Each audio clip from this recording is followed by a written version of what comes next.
does this. That's the ankle, or what's called the talocrural joint. I don't know actually where they get crural from. But anyway, that's the ankle. It goes up and it does flexion extension. And you can see it's got these very, very strong bones around it that really control that movement. It doesn't flop, does it? Just goes up and down. It's a hinge joint. So it's very much about this movement of forward back. Yeah? Then you've got the subtalar joint underneath, which you can see goes across. Yeah? Really beautiful joint. Yeah? So here it is in here. Yeah? What it does is it allows the ankle, the heel, to go a little bit left-right. Huh? Have we had this as joint of the week yet? Yeah, I think we have. You know, I know we haven't done joint of the week this time because all the groups got a bit mixed up. But I think, you know, Jen and I were talking, and I think it would be great if we started doing it again with a little bit more on you really exploring the handles of the joint, what specifically happens. So don't worry about the pathology but really helping each other to feel where the joint is. I think it'd be really valuable. Anyway, so flexion extension. So this is, this is inversion, eversion in anatomical terms. And it happens back here, right under where the tibia is coming into the ankle. So when I'm more on this part, what I can get is a little bit, or this moves. No? Do you want to pin me, Bobby? Excuse me, Kerry. I can probably paraphrase him. Yeah. So someone like me, for someone like me whose hip is on the outside of their pelvis, that's why my right foot inverts and everts too much, because the way that the bone goes down through is kind of on that angle. It makes it go like that. You more do too much through here. Oh, so not through the bottom. You use your midfoot. It's a good thing to know. Huh? Because the heel is incredibly stable. And you will be doing a whole series of lessons. I just haven't decided yet. You know, there's your heel, flexion, extension, inversion. No. Because also don't forget that the heel is not in the middle. No. It's to the outside. No. So flexion, extension, inversion, eversion on the heel. That's how you shift your weight on the heel. And these are movements that some people have no idea of. But what they help to do is really find the hip stabilizers. These very small movements of the hip. If I don't know how to get that stability, I can't really learn all of this. Huh? So I've got what's called Margaret.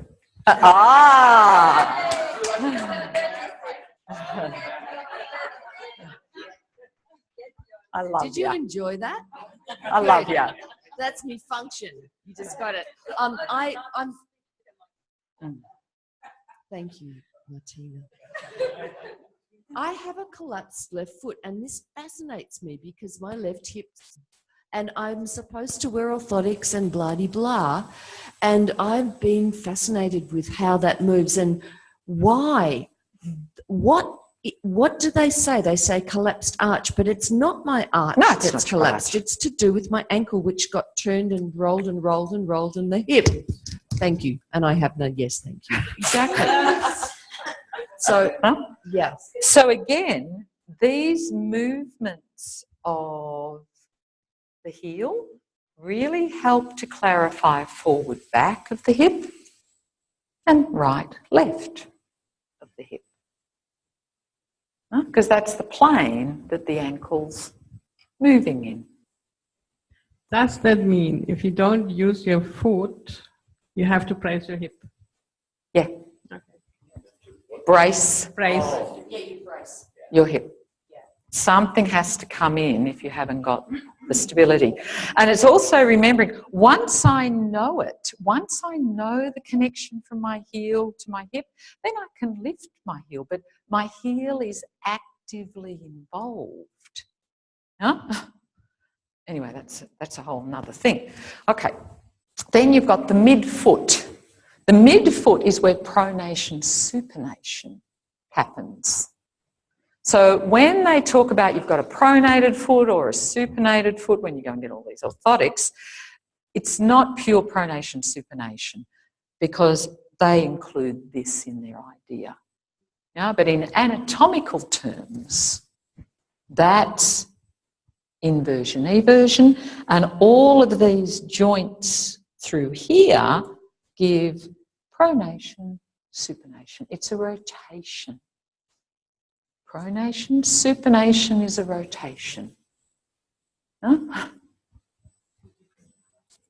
Yeah, so different parts of the foot allow different things to happen up here. And not just there, but up further again. Huh?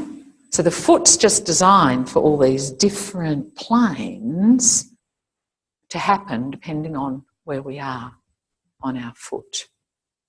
Yeah?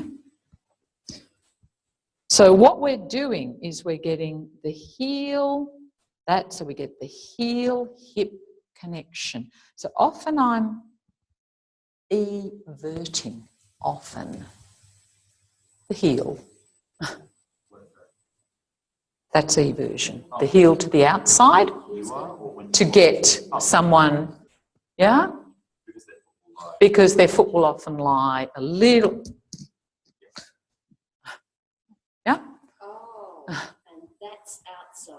Yay, it's taking the heel out. Yeah? I'm sliding the heel out. Yeah? Shouldn't it be if the floor's under you? It's like replicating. Absolutely. So it's not just out beyond.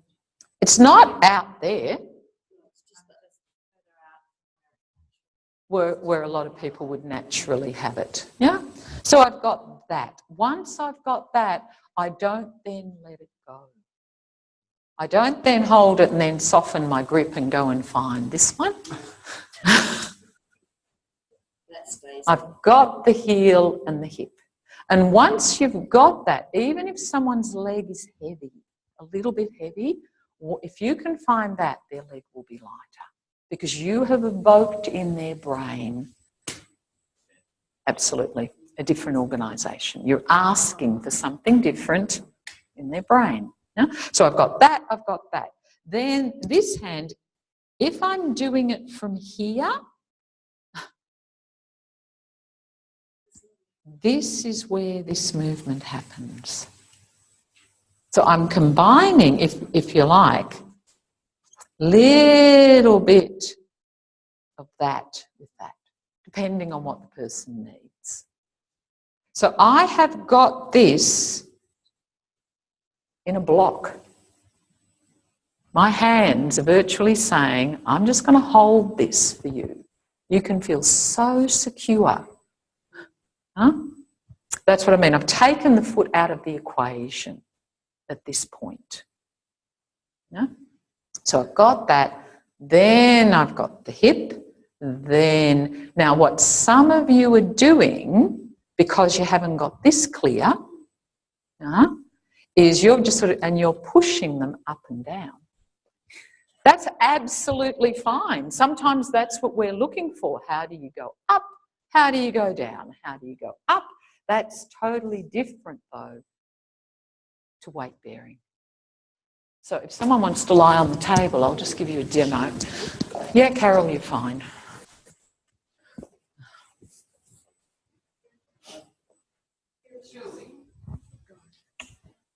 So you want the person to experience the weight bearing, the standing, in a way where the foot is how we say it should be in standing flat. But if a person's foot happens to be right on the, you know, that all their standing has been on that side, or we'll get there. We'll get there, Fiona. Yeah. At the moment, I just want you to see. Can we get to a? Yeah. So if we look, which leg is easier, Carol, for you to stand on your heel? Yeah. On the heel. Do you want to come and have a look?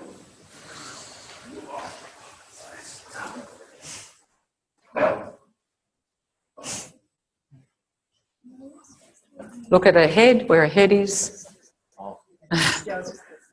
No, no, you don't need to take your socks off.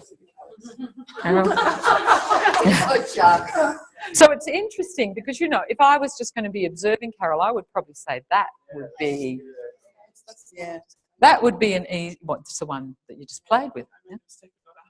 Yeah. So maybe it's more organised because you've just done something through it. So have a stand up again, Carol, and just check which one. Because her head's over the right one, it's more already in a standing position. Sorry, her left one.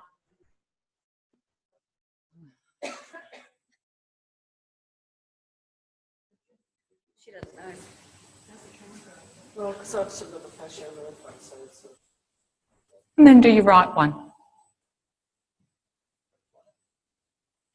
Yeah, well, the left one feels actually nicer. Yeah. So, Yeah. Down you go again. Looks nice. It looks better. Yeah. But, you know, that's always interesting for me too when someone says something and it's not what I'm observing, because that then is, oh, this is interesting. Yeah, I would feel comfortable on my left leg and my head here. So I'm going to do this leg just because it's a little bit better organised at the moment. really quickly ask if you feel that it's different to what they're, you know, you're sort of, it's like different to what they're experiencing. Would you go with their experience, the side? Well, you're both basically going to do both sides. I'm just saying it's easier when you first do this, when you're first trying to feel something, if you pick the side that looks as if it would be the easiest standing leg. Oh, look, I'd be building it up. We haven't done it yet on what I feel in standing. No? But you're going to do both, Amanda. Yeah? So here's Carol. We're going to do this one. Yeah? So as soon as I lift that heel, I can see she breaks at a knee. No? Can you see that? Yeah. Yeah? So the more I lift this, the more that, and I can feel it, I'm just working really hard. What do you mean by breaks? It goes backwards. It doesn't come with me. Yeah? And even if I go side to side, I feel like I can't get it. And sometimes when I go for the heel to the, then it gets it, but it's still not. So I would definitely have something little under Carol's knee. And I'd probably have it a little bit more under the femur, because that was the bit that I felt was dropping. So is that just because of the nature of her joints, or is it because she's doing something? It's her organisation. She doesn't have a lot of control of her knee. Yeah? So I would expect Carol, if she came to stand on a leg, would love to push her knee back. Yes. Yeah? Childhood photos, you know, where little kids put their... And your knees are back here. Yeah? So that's what it's telling me, yeah? That she would tend to hyperextend her knee when she's in a standing position. Yeah. Yeah. Absolutely. So again, that already feels easier. Just having that little bit of support So there. now it doesn't get stuck. Yeah. You can see all the movement goes up there. So there's the heel, hip rotation. She's much lighter. And now she doesn't need, you know, I can virtually lighten her on there. She still needs it if I go higher than that. How do I know? My chest tightens, my belly tightens. So there's her heel. Hold her heel. Midfoot. Yeah? So I'm flexing her ankle and I'm just doing what I can to head toward her ankle being a standing foot. Yeah? Then from that point, I'm just starting to go through.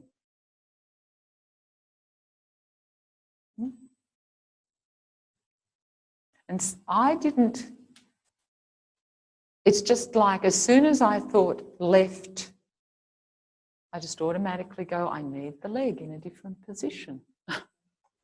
Oh, yeah, it's not going to go through. No. She gets stuck. There's the middle. Doesn't go through to her right. Can you feel that, Carol? Just doesn't go through. It gets lost somewhere in the middle. Huh? There's just not a clarity that there. And I can even oscillate. And the reason I can oscillate is because she's all there in a way. You know, there's a connection through. That is different. So this is different to doing that. Because what I'm doing there is lengthening her, which is, so I'm pulling all the joints a little bit apart, or I'm pushing all the joints a little bit together. Whereas to get standing, all the joints are staying. You don't want them to go. Well, they can move, but they're just all gently sending the. So you're trying to do weight bearing? I'm doing weight bearing. Yeah. This is telling me how Carol stands on her leg, how she organises to take weight. Small. And slow. Slow. Can you feel how I'm propagating that through you, Carol? I can. Segment by segment. No?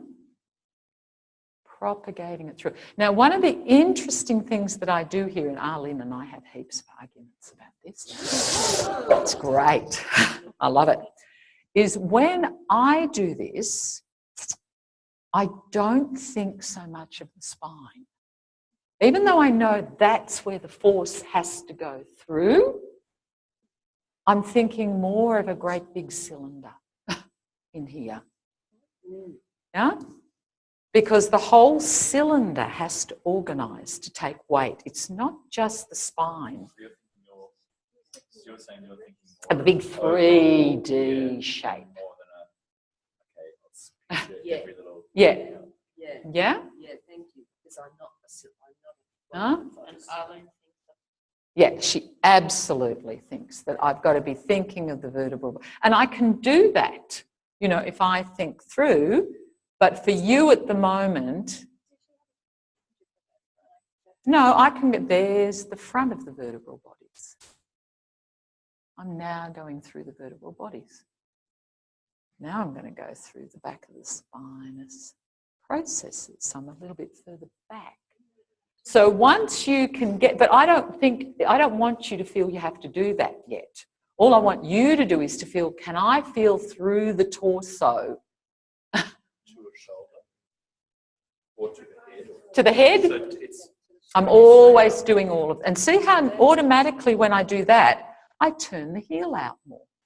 When you're trying to go diagonal, straight, and flat, would you be thinking the angle is going towards one ear, the nose, and the other, or would it be the shoulder? I really do think the shoulder. Because it's too subtle at the moment for us to just. No. You can. We'll do something later that will get it more to there. So once I've got the head, absolutely, then I could go right ear, middle, left ear. But I'm just saying for you to feel that at the moment, that you can ask the question by all means, but I want to give you something that's just a little bit bigger that you can Aim for the shoulder. But aim for the shoulder. left ear moving as well? Because if it's going to the shoulder, could you imagine what's going to happen to the line of force across the back? And that's what you're going to be giving a line of force through that way. So the force is moving through. The line along her back will be moving through that way as well. Yeah? I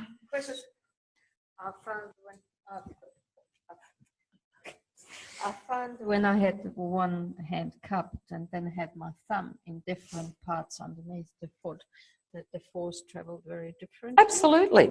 So I can control Carol from there. Yeah. The thumb there, though, we're trying to get that to a standing foot. So there, because that foot isn't standing yet, Carol's foot isn't standing. It's not relative to the ground. So just be aware that I can do that, but that is not about a standing foot in terms of getting this whole thing organised into position. Once you get into that, that's about, once I've got this, I can go, Carol, if you were on a really uneven surface, if you were jumping on rocks, you could land on that part of your foot and it could organise you. You could land on that part of your foot and it could organise you. You could land, no, you definitely could not land on your big toe. Can you see how it just gives? Yeah. So Carol cannot transmit force through her big toe. No, wonder why you get fasciitis, Carol. Well, I've got She can through here. yeah, so She can through here. So absolutely, but that's not the same. We're absolutely at the moment, and this is where you getting more clarity about what's the question I'm asking. Yes. Huh? So we're getting that, and then you're going through. So this is like I've just got her in a stirrup. Really nice. You're taking the foot, as I said, out of the equation and just seeing how does it propagate through. Does that help? So as I said, when I get it, yes, there is a little bit up, but I'm not just doing. No, because that doesn't give me as a client really clear information. So this force transmission is about I get that, and then I don't and then I go a little bit further and a little bit further and a little bit further and a little, but I'm not pushing any harder to get that force through. Huh? And then it's just as important how I come out of it, not pulling her out. And don't get me, this is a wonderful feeling, what some of you are doing. But it's not a standing foot, a standing leg.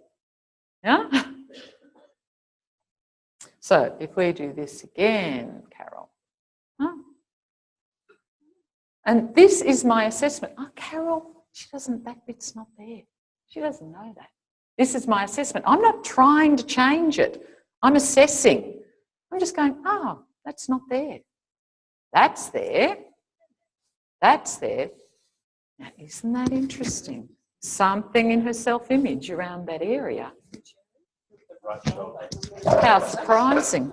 Huh? This one. So this isn't as easy to get. Her hip, I can feel to get this one, I'm going to have a higher. Huh? So I sort of had to forget the heel, rotate the hip, and then see could I find the heel to get her. So I've got her. Let's just see. And this is harder to get into that position. So I know that I'm going to push even less because the foot's not as organised to take it. Huh? So hip. And it's interesting because as soon as I do this, I get to a hip and then she side bends in a middle back. She goes from a hip. Can you feel that, Carol? So she leaves out a whole lumbar spine on this side. She leaves out pelvis. Yeah? She goes straight from a hip to a middle back. That is huge information for me to know. So I don't have to push any further. I don't have to try and get it through because I can feel there's something down here she's already lost. So is this position easier for you to assess than someone standing? You can't push my heels. You get to be the ground here. Does that, yeah? So again, hip first, then find the heel for Carol on this side. Find that. But I'm interested because maybe if I go over to that shoulder, that's easier. Huh? There she finds a lumbar spine. But you'd be able to assess this information by getting her to stand on one leg, but then you'd be able to... I can get much more subtlety about what she's leaving out of a picture here.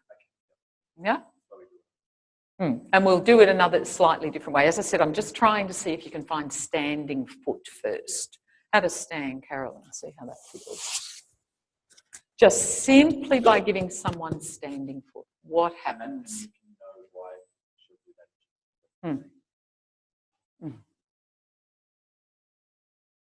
So it's the clarity of the information I'm giving her. Yeah. So that's very different. Can you see how she's really finding a foot going into the ground at the moment? Just by clarifying this movement from the ankle up, by holding the foot in position and then clarifying. Absolutely. Even though that's the beginning of the lesson. Yeah? Okay. Have another go. No. Just see if you want to clarify a little bit more with the person you were just doing and then swap over. So when you're sitting there and she's in that, are you in a bigger picture to assess her bigger picture? And you said you had to reorganize yourself to do Arlene's. Does that mean you come into your own spine? Do you change? Yeah, I do. So you come in, just look in, and you go out. It's a good question. So glad I started on your left there. Yeah. That was providential. Do you know the floppy toe? That's because I've got bunions on both those joints. Like Floppy toe is what you do with your low back. So it's not causing the lower back, the floppy toe? Nope. Very good.